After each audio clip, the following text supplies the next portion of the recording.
چوتھی چیز نبی علیہ السلام نے فرمائی وعفتن فی طعمت، جس انسان کو پاکیزہ روزی مل گئی سمجھ لینا کامیاب ہو گیا۔ پاکیزہ روزی کے بارے میں مشکات شریف کے اندر روایت آئی، نبی علیہ السلام نے فرمایا ان اللہ طیب لا يقبل الا طیبا وامر المؤمنین بما امر المرسلین یا ایھا الرسل کلوا من الطیبات وعملوا صالحا۔ نبی اکرم صلی اللہ علیہ وسلم نے فرمایا اللہ پاک ہے، وہ قبول نہیں کرتا ہے مگر پاک چیز کو۔ اللہ نے مومنین کو بھی وہی حکم دیا جو حکم اللہ نے رسولوں کو دیا۔ کیا حکم دیا؟ یا ایھا الرسل کلوا من الطیبات وعملوا صالحا، وعملوا صالحا، اچھی روزی کھاؤ، اچھی غذا کھاؤ، جو چیزیں ہم نے تم کو دی ہے ان چیزوں کو استعمال کرو، جن کا کھانے کا حکم ہے ان کو کھاؤ، جن سے روکا ہے تو وہ کسی مقصد کے تحت روکا ہے ان سے رکو۔ یہ حکم رسولوں کو دیا اور مومنین کو بھی یہی حکم ہے، اور قرآن کریم کے متعدد مقامات پر اللہ رب العزت نے اس پاکیزہ روزی کھانے کا حکم دیا ہے، کلوا من طیبات، پاکیزہ روزی کھاؤ۔ اسی قرآن مشکات شریف کے اندر ہی روایت ہے کہ نبی علیہ السلام نے فرمایا الحلال بین والحرام بین، حلال واضح ہے حرام بھی واضح ہے۔ حلال واضح کیا مطلب؟ اللہ نے کہا غلہ جات سب کے سب تمہارے لیے، جو ہے گندم ہے، آٹا ہے، جو بھی ہے چاول ہے، یہ سب کچھ تمہارے لیے حلال ہے۔ پانی تمہارے لیے حلال، چاہے چشمے کا ہو چاہے نلکے کا ہو، تمہارے لیے حلال۔ جتنی بھی کھانے پینے کی چیزوں کو اللہ نے حلال کیا وہ تو ہمارے سامنے ظاہر ہے۔ سیب کھائیں گے حلال، انار کھائیں گے حلال، میوہ جات کچھ بھی استعمال کریں گے حلال۔ حرام بھی واضح ہے، اللہ نے کہا شراب نہ پینا، ہے تو وہ بھی مشروب، اللہ نے کہا وہ نہیں کھانا۔ اللہ نے کہا مردار نہیں کھانا، وہ بھی تو گوشت ہے، اور دوسرا جو گوشت ہم کھاتے ہیں وہ بھی تو گوشت ہے۔ مرغا خود مر گیا نہیں کھانا، ذبح کیا تو کھانا، ذبح والا حلال، خود مرا ہوا حرام، یہ بھی گوشت یہ بھی گوشت۔ اللہ نے کہا اس کو کھاؤ اس کو مت کھاؤ۔ یہ حلال واضح حرام واضح، تو حلال کو استعمال کرو، حرام سے باز رہو۔ اللہ کے نبی صلی اللہ علیہ وسلم نے فرمایا یأتی علی الناس زمان لا یبالی المرء ما اخذ من الحلال ام من الحرام۔ لوگوں پر ایک ایسا زمانہ آئے گا کہ انسان مال کو سمیٹنے کی کوشش کرے گا، کوئی پرواہ نہیں ہوگی، امن الحلال ام من الحرام، یہ حلال ہے یہ حرام ہے، بس اس کو پیٹ میں جانا چاہے، اس کو پیٹ بھرنا چاہے، اس کو کچھ پتہ نہیں ہے کدھر سے آ رہا ہے، حلال ہے حرام ہے کیا نہیں ہے۔ اسی مشکات شریف کے اندر نبی اکرم صلی اللہ علیہ وسلم نے اس آدمی کا ذکر کیا جس کا سفر انتہائی لمبا ہو، جو کہ سفر کے متعلق آیا ہے کہ سفر میں انسان جو ہی ہاتھ اٹھاتا ہے اس کی دعا قبول ہوتی ہے۔ آپ صلی اللہ علیہ وسلم نے فرمایا پرا گندا بال، غبار آلود کپڑے، چلتے پھرتے یمتو، ہاتھ پھیلا رہا ہے آسمان کی طرح، اللہ سے کہہ رہا ہے یہ دے یہ کر، بیمار ہوں صحت دے، یہ پریشانی دور کر۔ فَأَنَّا يُسْتَجَابُ لَهُ، کیوں کر اس کی دعا قبول ہوگی؟ کیوں؟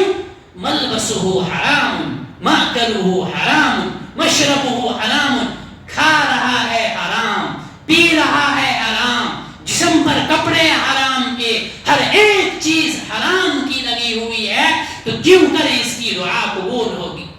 نبی علیہ السلام نے فرمایا مشکات شریف کے اندر روایت ہے کہ وہ گوشت جنت کے اندر داخل نہیں ہوگا جس گوشت کی نشو و نما حرام سے ہوئی ہو۔ شریعت نے حد بندی کی ہے عمل کرنے کی، کمانے کی۔ سب سے پہلے ہے ضرورت، انسان کو ضرورت کے بقدر کمانا ہے۔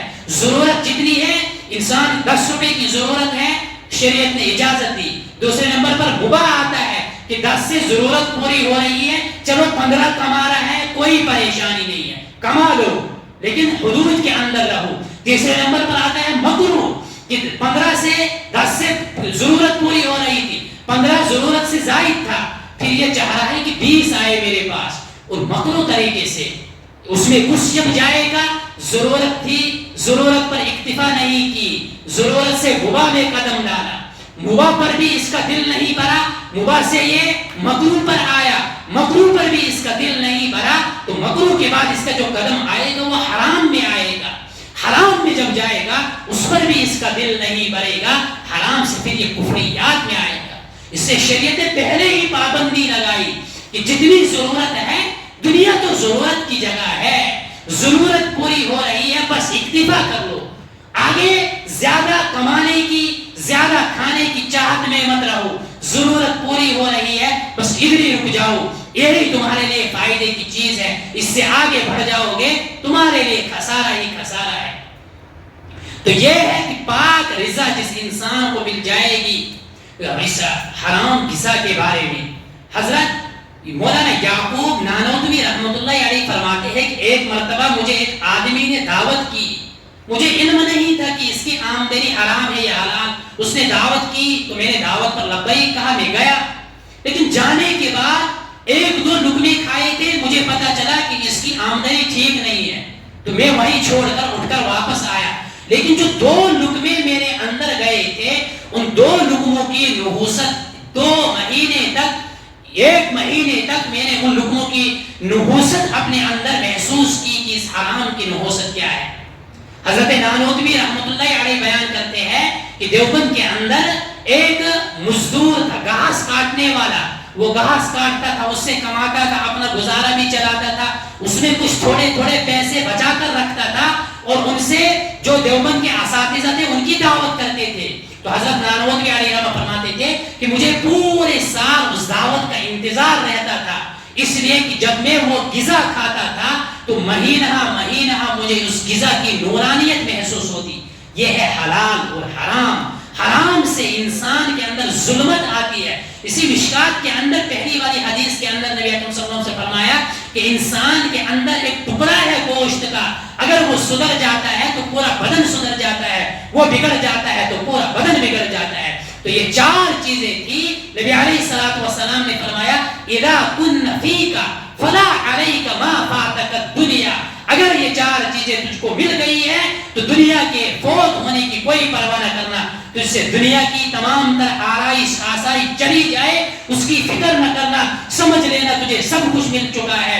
ان میں سے سب سے پہلی چیز جو تھی حفظ امانت، امانت کا پہلو بڑا وسیع ہے۔ امانت داری جب انسان کے اندر آ جائے گی تو سمجھ لینا اس کو بڑی نعمت مل چکی ہے۔ وہ دوسری چیز آپ صلی اللہ علیہ وسلم فرمایا صدق حدیث، سچی بات، سچائی انسان کے اندر جب آ جائے تو سمجھ لینا سب کچھ ملا۔ تیسری چیز اللہ کے نبی صلی اللہ علیہ وسلم نے فرمایا حسن خلیقۃ، جب اچھے اخلاق انسان کے اندر آ جائیں گے تو سب کچھ مل گیا۔ چوتھی چیز ہے عفت فی طعمۃ، پاکیزہ روزی جس شخص کو مل گئی سمجھ لینا اس کو سب کچھ مل گیا ہے۔ اب اس کو دنیا اگر نکل گئی ہے ہاتھ سے، بظاہر دنیا میں گاڑی نہیں ہے، بظاہر دنیا میں اچھا بنگلہ نہیں ہے، عیش و آرام نہیں ہے، تو ٹینشن کرنے کی کوئی ضرورت نہیں ہے، اس کو اچھی نعمت مل چکی ہے، تمام چیزیں اس کو مل چکی ہے۔ تو ہمیں بھی چاہے کہ ہم ان 4 چیزوں کو اپنے اندر لانے کی کوشش کریں تاکہ دنیا کے اندر بھی ہم اچھی زندگی بسر کریں، کامیابی والی زندگی گزارے اور آخرت کے اندر بھی اچھی اور کامیابی والی زندگی گزارے۔ اللہ رب العزت عمل کرنے کی توفیق عطا فرمائے۔ وآخر دعوانا الحمدللہ رب العالمین۔